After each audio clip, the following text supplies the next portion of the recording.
সকলের অবগতির জন্য জানাচ্ছি যে আজকে সকাল 10টায় রিপোর্টার্স ইউনিটিতে মঞ্চ 71-এর যে রাউন্ড টেবিল গোল টেবিল আলোচনার কথা ছিল, সেটা সমন্বয়ক নামধারী কিছু দুষ্কৃতিকারী এসে হট্টগোল করছে, তাদের স্লোগান দিচ্ছে।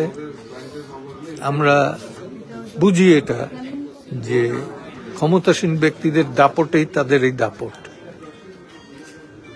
তা আমরা আর কি করব?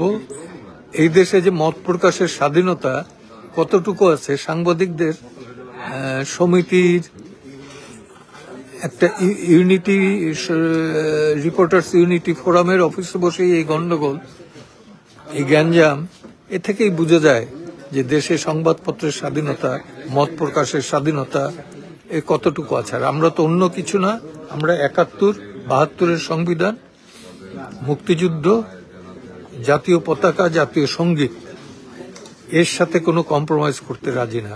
মুক্তিযোদ্ধারা ঐক্যবদ্ধ হন, এখন শেষ সময়, ঐক্যবদ্ধ হন, এই আমাদের দাবি।